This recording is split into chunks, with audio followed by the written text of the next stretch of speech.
Di akhir kitab itu ada catatan. Kalau kita kan sekarang modelnya ditulis di depan Zainal Abidin. Di sini di akhir tamat carito cinitro kang pakerti Pangeran Bonang. Tamatlah sudah cerita buah karya Sunan Bonang. Oh, gamblang Pak. Ini bukti otentik bahwa Wali Songo itu ada, peninggalannya ada, kitabnya ada, ajarannya ada, ahli sunnah lagi. Masya Allah. Makanya kalau kita ditanya ahli sunnah salafi itu ke Indonesia sejak kapan? Sejak zaman Maulana Malik Ibrahim, sejak zaman Sunan Bonang, ya. Bukan sekarang ini Imam Bonjol. Itu baru kemarin. Ya, ya nggak benar. Warahmatullahi wabarakatuh.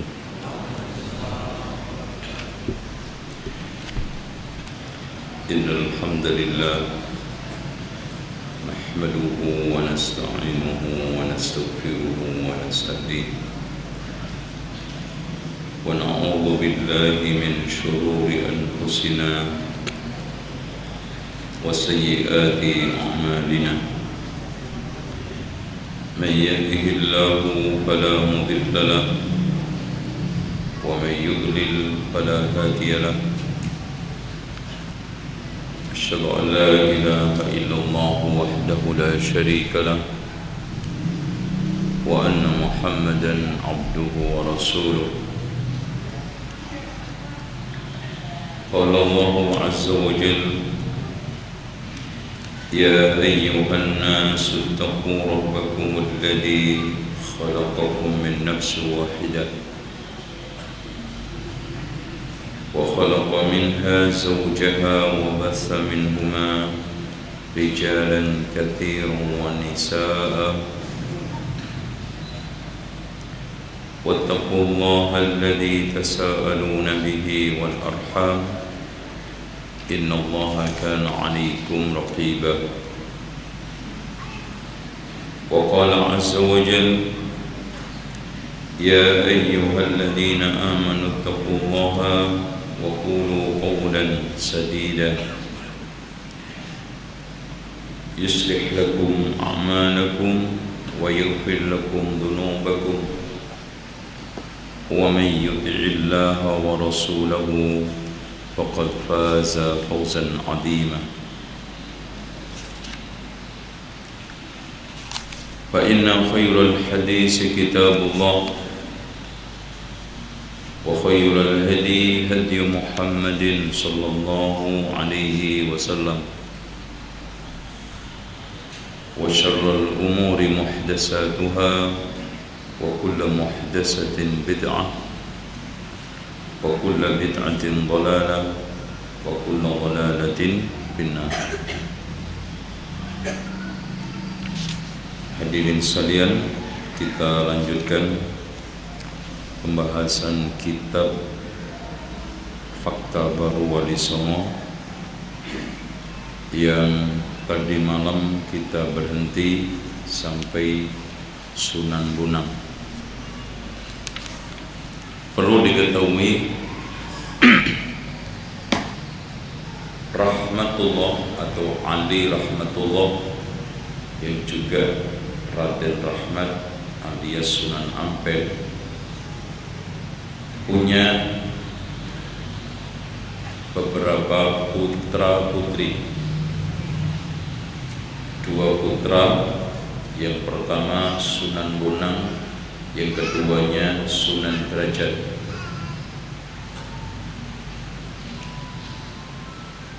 Sunan Derajat tinggal di daerah Lamongan yang diberi nama orang Jawa Dalam Dhuwur karena bukit tinggi. Sunan Bonang akhirnya tidak berumah tangga sampai meninggal dunia, sehingga para ahli sejarah dari Eropa menjuluki Sunan Wadat, maksudnya wahdat sendirian. Orang Jawa bilang wadat. maksudnya wahdah, enggak berkeluarga. Sunan Bonang termasuk dari sekian wali yang paling faqih, sehingga dijuluki Raja Ilmu.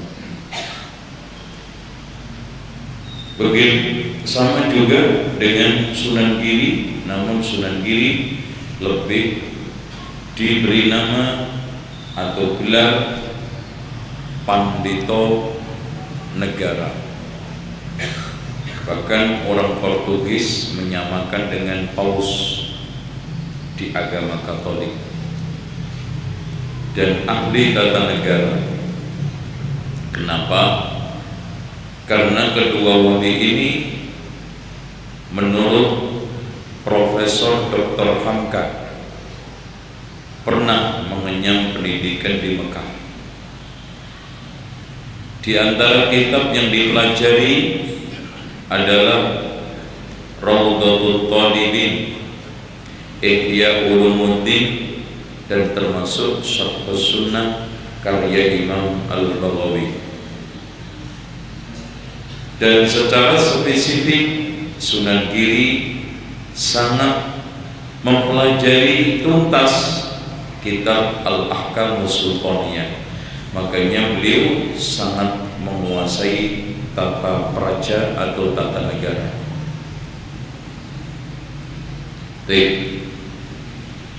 Ini juga ditegaskan oleh Profesor Dr. Drewes,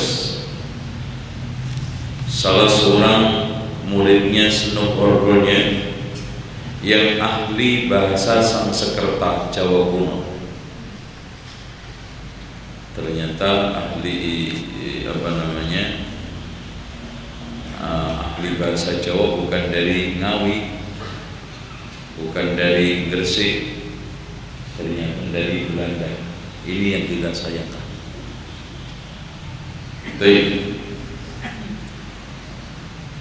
Ini nampak sekali dari karya-karya yang beliau tulis, ya. Habis ini juga kita akan bahas Sunan Giri, ya, karena berdekatan. Habis itu kita akan bahas Sunan Kalijogo, terus kita bahas Sunan Gunung Jati. Setelah itu kita bahas Sunan Derajat, baru terakhir Sunan Muria, anaknya Sunan Kalijogo. Ini insya Allah nyampe maghrib. Ya. Saya membahas Sunan Kalijogo saja itu di Jawa Tengah 2 jam, ya, karena detail. Oke.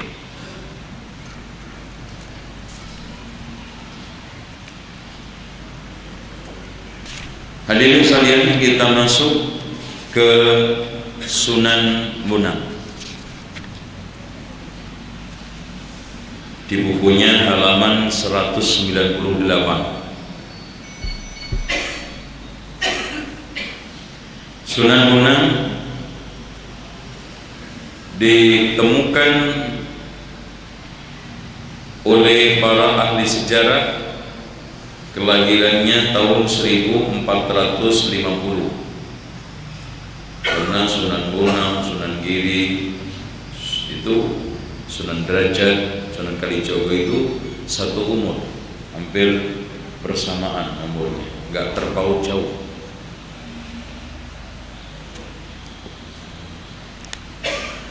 Beliau mengenyam pendidikan dari ayahnya, Sunan Ampel sendiri.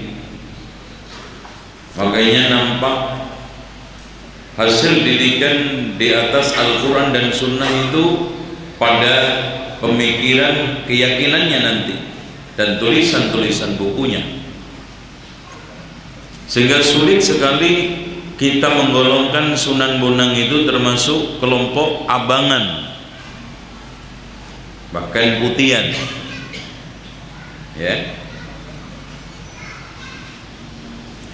Kemudian beliau belajar ke Malaka, Bahkan sarjana-sarjana Malaka di dalam dokumentasi sejarah menegaskan di antara murid-murid yang belajar di Malaka adalah Sunan Bonang sama Sunan Giri.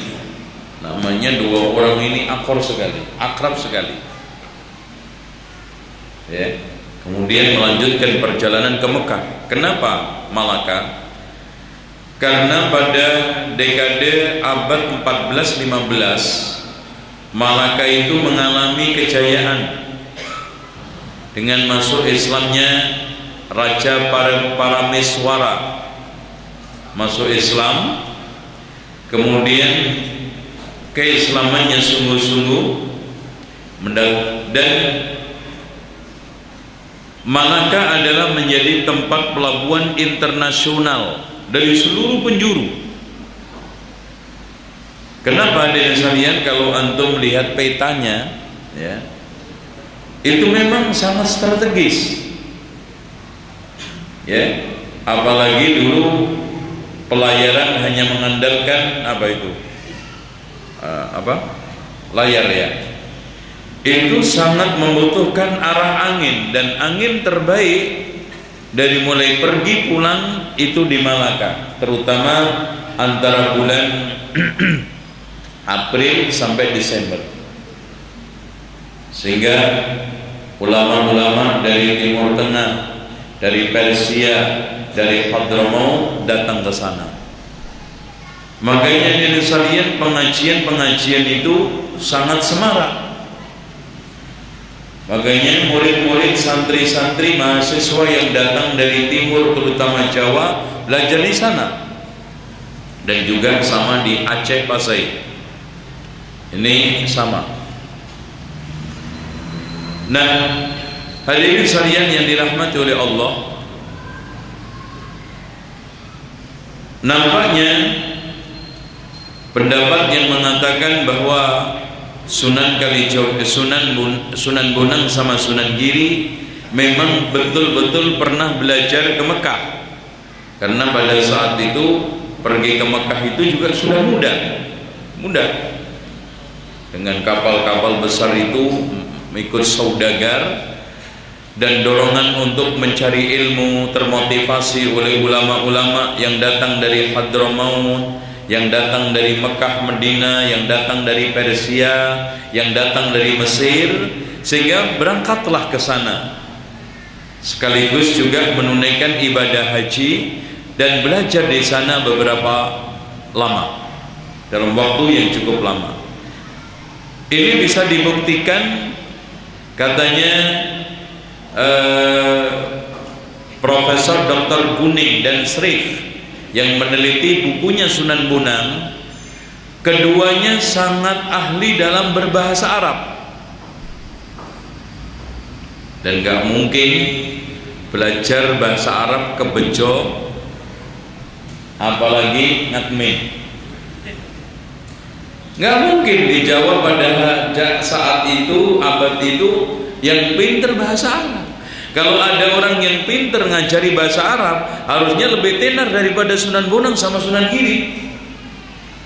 Belajar kemana? Tidak lain adalah ke Pasai, ke Malaka, lanjut ke Mekah. Kalau kita lihat bukunya nanti, rujukan-rujukannya itu. Adapun asal-usul nasab, antum bisa baca kitabnya.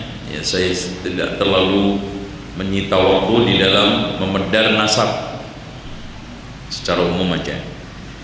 Beliau juga pernah belajar ke Syekh Maulana Ishaq. Maulana Ishaq ini juga masih teman, bahkan ada sebagian yang mengatakan masih punya hubungan famili dengan Sunan Ampel. Pernah berdakwah di timur, di Blambangan, kemudian nikah dengan anaknya Menak Sembuyu, raja terakhir Blambangan, dengan Dewi Sekardadu. Dewi Sekardadu inilah istri Maulana Malik Maulana Ishaq. Namun pernikahan tidak berlangsung lama karena terjadi konflik interest, di mana raja awalnya menyanggupi masuk Islam, akhirnya menolak. Bahkan patihnya namanya Bajul Sengoro selalu memfitnah. Kenapa? Karena dia sejak awal pengen menikahi Sekar Dadu, tapi apa daya tangan tak sampai, pengen memeluk gunung, dinikah oleh siapa? Maulana Malik Ishaq. Akhirnya terjadilah fitnah yang deras, maka terpaksa Syekh Maulana Ishaq kembali ke Pasai, ditinggalkan dalam keadaan hamil istrinya yang akhirnya lahir Sunan Giri. Nah, tuh. Nanti kita bahas. Hadirin sekalian yang dirahmati oleh Allah Subhanahu wa taala, kiprah dakwah kita jelas kalau kita membaca berbagai macam kitab-kitab yang membahas tentang masalah Wali Songo, kiprah dakwahnya Sunan Bonang cukup besar. Beliau pusat dakwahnya Tuban, Madura, Pati, Jepara. Bahkan beliau mendirikan pesantren. Pesantrennya didatangin santri-santri dari Sumbawa, Sulawesi, Ternate. Bahkan di antara mereka ada yang datang dari Sumatera. Di antara keberhasilan beliau adalah mampu menjadikan pesantren itu pesantren yang sangat-sangat mumpuni dalam bidang ilmu din. Ya, santrinya itu mumpuni dalam masalah ilmu din. Pak, antum bayangkan Islam ini di Indonesia sudah hampir berapa kalau masuk di abad menurut Senuk Horgonya aja 13, 14, 15, 16, 17, 18, 19 sampai sekarang 20, itu udah 7 abad. Ini padahal menurut perhitungan yang sangat lemah. Bahkan yang saya katakan itu sejak abad 1 Hijriah sudah hampir 1500. Kalau dulu para penyiar-penyiar itu tidak menyiarkan Islam murni, menampakkan umat ini di atas Al-Quran dan Sunnah, sudah hilang sejak awal agama ini. Jadi kalau orang sekarang hanya diajak dari pagi, siang, sore, dari mulai tahun ke tahun cuman datang kuburan dan kuburan, pinter apa? Yakin mereka diajak untuk mengkaji kitab, membahas hadis, memedar fikih. Antum lihat sekarang umat kenapa jauh dari Islam? Kenapa umat sekarang ini memusuhi Islam? Seperti yang dikatakan oleh Ali bin Abi Thalib, an-nasu a'da'u ma jahilu.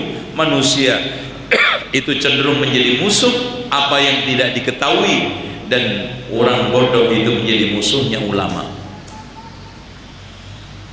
Antum lihat saja dari sekalian bagaimana dorongan Sunan Bonang untuk menjadikan umat ini senang ilmu, senang ibadah, senang ulama.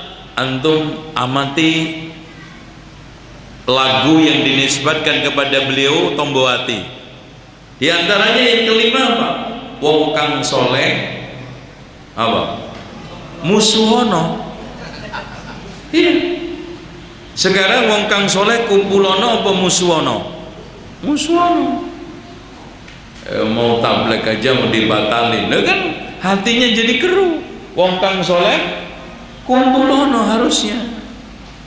Itu. Oleh karena itu hadirin sekalian yang dirahmati oleh Allah, ternyata saya tegaskan lagi, Sunan Bonang lagi-lagi sangat memahami kitab-kitab Arab.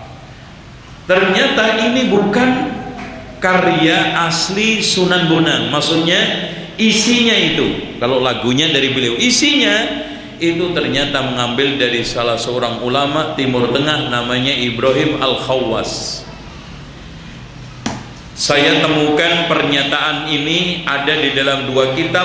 Yang pertama Sifatus Safwah karangan Ibnul Jauzi, yang kedua kitab Adab Hamalatil Quran karya Imam An-Nawawi. Di sana disebutkan obat hati ada 5. Satu, baca Al-Quran direnungkan sekalian maknanya. Persis. Berarti beliau dulu membaca kitab Sifatus Shofah, baca kitab Adab Hamalatil Quran. Hebat. Loh kok dikesankan cuman tiap hari main wayang, main gamelan itu loh Pak. Yang ini rusak, melemahkan kinerja para wali, meruntuhkan kehebatan, keilmuan, karisma, wibawa sebagai seorang ulama. Masa ulama main gamelan itu loh Pak? Antum nalar nggak? Main gamelan. Nanti yang kita akan sampaikan, di mana punya gong ini apa namanya, bonang, kalau ditabuh orang itu dengar langsung tertarik masuk Islam. Loh, masuk Islam kok gampang banget denger gong, bukan denger qala Allah qala Rasul, penyiaran din. Harusnya kan orang itu masuk Islam karena dengar ayat ini, dengar hadis ini, hadis. Dulu orang-orang jahiliyah masuk Islam karena dengar apa? Ayat. Antum lihat proses masuk Islamnya Jubair bin Mut'im. Dia itu melarang kaumnya untuk mendengarkan Rasulullah membaca Al-Quran, takut terpengaruh. Saudara-saudaraku semua, jangan sekali-kali dengar sihirnya Muhammad. Kalau kamu dengar bisa kesurupan semua. Ternyata dia penasaran sendiri. Jadi ngelarang, tapi nyuri-nyuri waktu denger dia. Akhirnya dia dengar Rasulullah ketika itu membaca Al-Quran sampai pada ayat am khuliqu min ghairi syai'in am humul khaliqun. Apakah mereka diciptakan tanpa sang pencipta? Am khuliqu min ghairi syai'in am humul khaliqun, atau mereka menciptakan dirinya sendiri. Kata beliau, hampir-hampir jantungku copot dengar ayat itu. Sejak itulah iman sudah mulai bertengger di dalam hati saya. Jadi itulah mereka dulu, dan sampai akhir zaman mereka tersentuh ingin masuk Islam karena mendengarkan Al-Quran, bukan gamelan. Kung terus, waduh, masya Allah, anak dapat hidayah, aneh. Jadi seperti itu. Jadi hadirin sekalian, tidak mungkin ada orang mendapatkan hidayah karena selain Al-Quran dan Sunnah, karena memang Allah sudah memberikan nama dzalikal kitabu la raiba fihi hudan lil muttaqin. Hadirin sekalian, kita lanjutkan tentang masalah ajaran Sunan Bonang. Nih, diperhatikan. Saya baca, menurut Kuning dan Sreif, naskah ajaran Sunan Bonang merupakan naskah Wali Songo yang relatif lengkap dan satu-satunya anggota Wali Songo yang buku-bukunya masih tersimpan rapi sampai sekarang di Museum Leiden, negeri Belanda. Tuh, itu loh, masya Allah. Tetapi belakangan juga ditemukan dokumen yang menulis tentang hasil musyawarah Wali Songo yang kita bahas, yaitu Kropak Ferrara. Kropak itu lontar bahasa Italianya. Dalam kegiatan menyiarkan ajaran Islam, Sunan Bonang mengandalkan sejumlah kitab yang antara lain Ihya Ulumuddin, At-Tamhid karya Imam Al-Ghazali, Qutul Qulub karya Abu Makki, Raudhatut Talibin karya Imam An-Nawawi. Tuh, masya Allah. Jadi ada tulisannya cukup maju. Yakin nggak mungkin Sunan Bonang kalau menguasai Raudhatut Talibin, di situ dijelaskan hukum-hukum termasuk hukum musik, dia main gamelan, nggak mungkin. Inilah terjadi distorsi. Makanya betul yang dikatakan oleh A.M. Ahmad Mansur Suryanegara, Pak. Jadi Wali Songo itu didongengkan dengan dongeng Hindu atas nama Islam. Udah. Jadi didongengkan dengan dongeng Hindu atas nama Islam. wali bertapa, wali topong ngeli, poso mute, terus hidupnya di hutan-hutan seperti Vedanta. Nggak mungkin kan? Yang lebih lucu lagi, pernah ketika Sunan Kalijogo proses mencari ilmu dengan Sunan Bonang, disuruh bertapa 1 tahun di hutan, berubah menjadi kijang. Coba, nggak mungkin ada orang berubah kepada bentuk makhluk lain kijang ketek kalau nggak di pewayangan nama ketoprak. Itu aja. Nah, yang lebih lucu lagi, ketika didatangin oleh Sunan Bonang, diajak kembali ke alam manusia, nggak mau. Akhirnya dilempar 4 kali kepelan nasi. Setelah itu berubah jadi manusia. Coba. Kenapa nggak gaplek gitu loh Pak? Oh, nasi. Aduh. Subhanallah. Ini dia dikubur dalam sekian tahun dan yang lainnya, semuanya ini adalah cerita-cerita yang hanya ada di pewayangan sama ketoprak dan tidak patut untuk disandarkan kepada ulama-ulama besar yang mendakwahkan Islam murni seperti ini. Dalam rangka mengusut otentitas ajaran Sunan Bonang, maka hanya Handbook Van Bonang yang masih bisa diandalkan, ya. Dan kitab ini Pak sebetulnya nggak besar, ditahqiq oleh sarjana-sarjana Belanda itu sampai dapat doktor loh Pak, ya, sampai dapat doktor. Di antaranya Dr. Freud membedah kitab itu sehingga dikasih atau mentahqiq kitab itu sehingga diberikan nama Primbon Bonang I.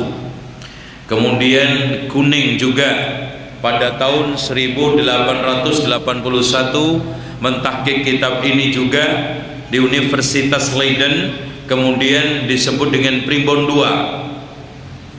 Nah, yang hebat Pak, di dalam kitab itu saya cuplik, nanti kita akan bedah secara runut dari awal sampai akhir. Di dalam kitab itu terakhir Sunan Bonang memesan mitroningsun karono sira iki apa-apa siono sami-sami Islam lan mitroning kang asih ing sira lan anyega sira ing dolalah lan bid'ah. Pasti antum nggak ngerti. Oleh karena itu saya terjemahkan. Wahai saudaraku, selagi kalian masih serba ada, maksudnya hidup, hendaknya kalian saling bantu-membantu sesama muslim dan hendaknya saling berkasih sayang sesama kalian, serta hendaknya kalian mencegah kesesatan dan kebid'ahan. Loh Pak, kalau ada orang dikit-dikit yang ngomong bid'ah dituduh Wahabi, Sunan Bonang Wahabi Pak. Ini Masya Allah. Zoetmulder ini peneliti juga dari Belanda yang Masya Allah penelitiannya dikhususkan pada aliran kebatinan dan kejawen Jawa. Di situ dia menukil juga di dalam bukunya dari Handbook Van Bonang, di antara tegesiku, tegeseiku dan seterusnya. Saya baca terjemahannya. Ini berarti karena rahasia manusia selalu menerima cinta sejati, maka sebagai akibat ia mengetahui cinta Allah. Rahasia manusia selalu menyerahkan dirinya kepada Allah, menerima, berpegang teguh pada perintahnya, angas toakan dan selalu menyesuaikan diri kepada pengakuan cinta itu. Penyerahan diri manusia sempurna akhirnya berjumpa dengan rahasia Allah. Untuk itu Allah hanya mencintai dirinya sendiri, mempergunakan lidah manusia. Dengan demikian cinta si abdi hanya menanggapi cinta mendasari zat, sifat-sifat, perbuatan. Lidah manusia tak lain daripada sarana untuk menanggapi cinta itu.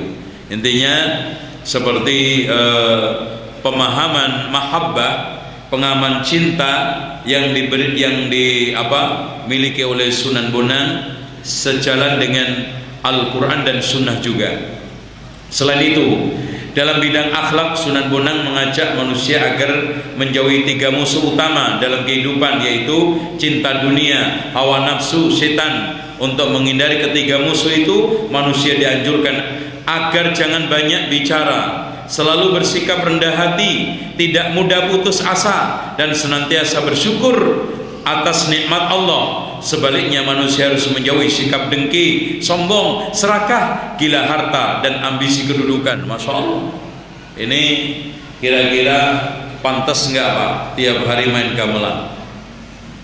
Ya, nih yang hebat gamelannya itu nanti kita akan ceritakan film horornya nanti, ya, horornya.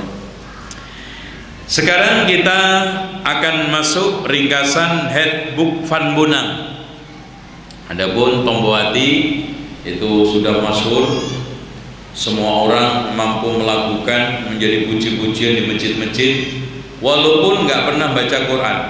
Makanya hatinya tetap sakit. Ya, obat hati itu ada 5. Ya dilaksanakan, baca Quran, sholat malam, puasa, zikir pada waktu malam. Orang soleh dikumpulin alias duduk bermajlis, itu baru mendapatkan obat. Ya, kalau hanya sekarang berkutat pada lagu, wah saya itu kalau lagi menyanyikan Tombowati jadi adem mas hati saya. Lah, enak dong yang merilis menjadi lagu di mana kaset-kaset itu duitnya banyak karena jadi ringtone. Itu bukan, harusnya antum betul-betul baca Quran, direnungkan sekalian. Dan itu bukan dari Sunan Bonang sendiri, beliau mengambil dari Ibrahim Al-Kattan. Obat hati itu ada 5, dan betul kalau antum amalkan, Masya Allah. Baca Quran, sholat malam, zikir pada waktu malam, puasa, kumpulin orang soleh, bermajlis dengan baik, insya Allah sehat Anda, sehat. Adapun ringkasan Handbook Van Bonang, ajaran Wali Songo yang paling lengkap adalah 2 kitab Bunga Rampai Primbon Sunan Bonang dari teks Sriks dan Guning. Secara ringkas dapat dipahami bahwa Primbon Sunan Bonang bahan tesis Sriks diawali basmalah, diikutin dengan hamdalah. Nah ini kan, makanya di sini langsung Bismillahirrahmanirrahim. Ini muqaddimahnya. Wa bihi nasta'inu alhamdulillahi rabbil alamin wassalatu ala rasulillah Muhammadin wa ashabihi ajma'in. Nian punika carita niro Syekh Al-Bari dan seterusnya. Saya nggak lanjutkan karena nggak penting buat antum. Yang penting terjemahannya, ya. Maksudnya dengan berpokok pangkal pada 2 kalimat syahadat, Sunan Bonang menjabarkan ajarannya dengan menitik beratkan kepada usul suluk menurut garis pikiran kitab Ihya Ulumuddin. Jadi usul suluk merupakan suatu gabungan uraian usuluddin dalam timbangan ahli sunnah wal jamaah yang berkisar pada 3 pokok masalah ditambah 1 penegasan. Adapun materi berkenaan dengan kajian tentang Allah yang meliputi zat, sifat, af'al Allah, zatullah, sifat Allah, af'al Allah. Dan itu pembahasan sifat-sifat atau akidah di sunnah, iman kepada sifat Allah yang mencakup sifat, zat, af'al. Tentang manusia dan Allah, tentang ru'yah, melihat Allah. Makanya dari sini Pak, kita sulit menggolongkan atau mengatakan bahwa Sunan Bonang terpengaruh kepada Asy'ariyah, karena beliau meyakini Allah itu hanya bisa dilihat nanti di akhirat, dan Allah itu bisa dilihat di akhirat, sementara mereka tidak. Nah itu. Kemudian ditambah tanbih, peringatan. Tanbih tersebut sebagai bentuk peringatan agar seorang muslim berbuat soleh, takwa, dan berpegang teguh dan menjaga batasan syariat. Sunan Bonang berpandangan bahwa ajaran tauhid dan ketuhanan yang salah berhak mendapatkan julukan wong sasar. Apa wong sasar? Orang sesat. Kupur ing patang madhab. Berarti 4 madhab. Oke, coba penguasaan agamanya, Mas. Ya. Kafir menurut standar 4 madhab yang berjumlah 12 firqah. Jadi nampaknya Sunan Bonang ini kan memang ada perbedaan pendapat tentang masalah pembahasan akar bid'ah. Ada yang mengatakan akar bid'ah itu 6 kemudian pecah menjadi 72 golongan. Ada yang mengatakan 10, ada yang mengatakan 12, termasuk yang dianut oleh Sunan Bonang. Oh, Mas, ternyata mereka Sunan Bonang ini sangat paham tentang akar bid'ah. Ya. Di antara akar bid'ah nanti kita teruskan. Yang menjadi akar bid'ah ke-12 macam ajaran berasal dari Abdul Wahid Ibnu Makkiyah.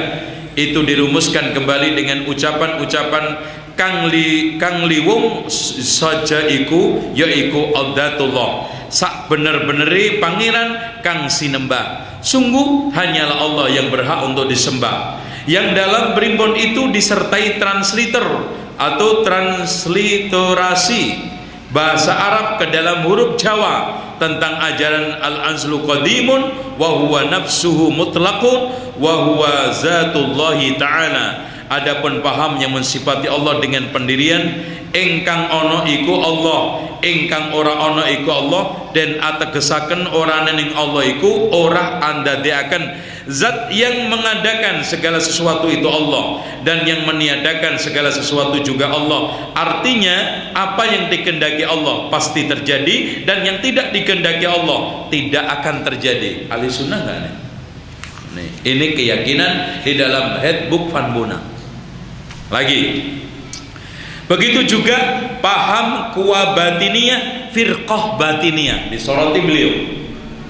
Yang pertama kali diangkat oleh beliau adalah firqah batiniyah, karena memang Imam Ghazali yang menjadi rujukannya sangat keras terhadap aliran batiniyah. Antum baca aja di dalam kitabnya Fadhaih Batiniyah. Ya, beliau Imam Ghazali memiliki kitab Fadhaih Batiniyah.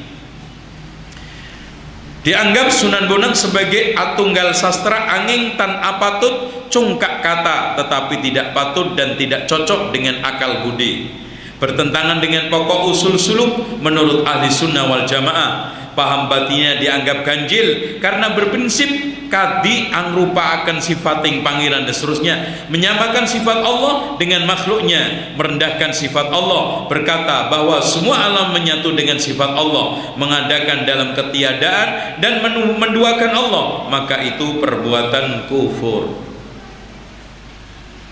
Oh, ini kalau masalah kufur tegasnya Masya Allah, Pak. Ya, lebih tegas jauh daripada Syekh Muhammad bin Abdul Wahab. Itu nanti kita akan sampaikan kepada antum. Beliau memberikan tanda-tanda orang itu kafir sampai 44 poin. Orang itu bisa masuk ke dalam perbuatan kufur. Islamnya batal. 44. Syekh Muhammad bin Abdul Wahab di dalam pembatal keislaman cuman berapa? 10. Itu aja udah dituduh Wahabi. Ini lebih lagi nih. Lanjut, ajaran lain yang dipandang sesat oleh Sunan Bonang adalah paham yang beranggapan bahwa dalam fana terjadi ittihad, perpaduan antara kawula Gusti manusia Tuhan, sebagaimana berpaduan air sungai di muara. Paham semacam ini menurut Sunan Bonang pentakwilan menyeleweng dan sesat, tidak sesuai dengan Al-Quran yang tegas-tegas menyatakan marajal bahraini yaltaqiyan. Ya, beda. Dalam primbonnya Sunan Bonang menyoroti paham karomiyah. Oh, jadi di antara firqah akar bid'ah yang disorotin oleh Sunan Bonang adalah karomiyah, yang termasuk golongan 12 paham yang dipandang sebagai aliran wong sasar, orang sesat.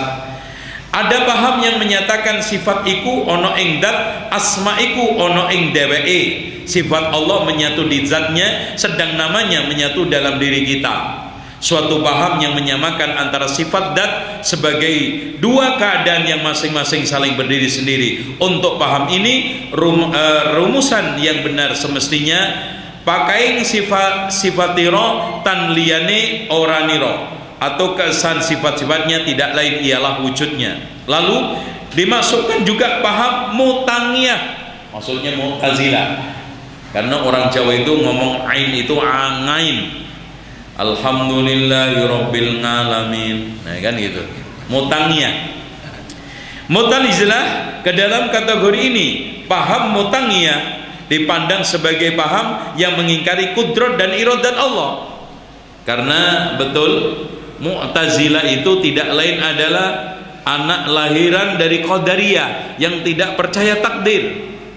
Ya, artinya perbuatan manusia itu tidak ditakdirkan oleh Allah. Nah, Allah nurana mamurba, Allah tidak mempunyai kuasa atas hamba. Paham Arabiyah juga tidak lepas dari kritikan Sunan Bonang. Paham bersumber dari Ibnu Arabi, penulis kitab Futuhat Al-Arabiyah, yang membuat konsep wahdatul wujud, yaitu manunggaling kawula Gusti, juga mendapatkan satu sorotan yang kritik yang tajam. Zat Allah itu kekal, sedang sifat dan perbuatannya baru. Ini juga dikritiki beliau. Demikianlah kedua belas macam pemahaman firqah sesat yang disebutkan oleh Sunan Bonang sebagai ajaran berbahaya yang dapat menjadikan seorang kafir atau musyrik. Dalam rangka memahami hakikat manusia dan Tuhan, Sunan Bonang berusaha dengan sungguh-sungguh untuk dapat memelihara dua pilar utama di dalam akidah Islam. Pertama, pengakuan akan Allah sebagai Khalik, Maha Esa dan mandiri sebagai zat yang penuh kebebasan dan kekuasaan. Kedua, pengakuan adanya hak kemerdekaan bagi manusia sebagai pribadi mandiri yang utuh, yang disebut dengan asas kemerdekaan pribadi. Iya, artinya manusia itu punya kemerdekaan, kebebasan untuk berbuat, tapi perbuatan semua itu di bawah kehendak Allah. Wa ma tasyauna illa ayyasha Allah. Ahli sunnah enggak? Masya Allah. Sayangnya di kitab-kitab ratusan yang ditulis di Jawa, kerjaannya Sunan Bonang cuman main wayang, main gong, nyanyian. Itu loh Pak. Coba. Ini hilang. Bahkan ini berpuluh-puluh abad. Ini baru ketemu kapan Pak? Abad 19. Coba bayangkan berapa abad? 14, 15, 16, 17, 18, 19, 6 abad baru ketemu. Dibedah terawal oleh Guning tadi tahun 1881 kan. Tuh. Dengan tegas Sunan Bonang menunjukkan bahwa Allah dan manusia sebagai dua kenyataan atau wujud yang berbeda, tidak manunggaling kawula Gusti, enggak ada. Tidak mungkin lebur menjadi satu seperti larutnya setitik air hujan ke dalam lautan yang maha luas. Bagaimanapun tingkat kedekatan yang mungkin dicapai oleh keduanya, yaitu taraf tertinggi dalam makom fana, nggak bisa menyatu, sehingga keduanya tidak pernah bisa bercampur. Dengan demikian ajaran wahdatul wujud sebagaimana dianut Syekh Sidi Jenar menurut Sunan Bonang adalah sesat, menyimpang dari prinsip-prinsip dasar ajaran Islam. Menurut Sunan Bonang, ungkapan seperti gharaktu fil bahril adam, saya tenggelam dalam lautan ketiadaan, hanya sebuah khayalan yang tidak pernah ada dalam dunia nyata. Dua pribadi yang saling tenggelam, saling merasuki satu dengan yang lain. Adapun yang terjadi tetaplah berlaku kenyataan padu doning kawula Gusti, alias masing-masing berbeda, gak akan sama. Di dalam primbon tersebut juga dijelaskan makom fana, zat hamba lebur menjadi satu ke dalam zat Tuhan sehingga menjadi satu adonan bagaikan adonan gelpung. Ini juga tidak benar. Bahkan marajal bahrani yaltaqiyan, tidak akan bisa ketemu. Akhirnya Sunan Bonang mengalihkan pembicaraan pada masalah ru'yat Allah, melihat Allah, di mana hal itu hanya dapat dilakukan oleh manusia setelah di akhirat.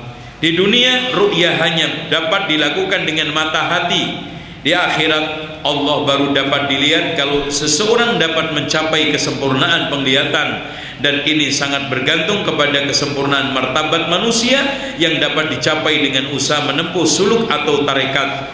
Bila martabat manusia rendah, maka banyak penghalang baginya untuk mencapai ru'yah, sehingga semakin tinggi martabat manusia, semakin sedikit penghalangnya untuk sampai kepada ru'yat, hingga akhirnya Allah menyempurnakan penglihatannya.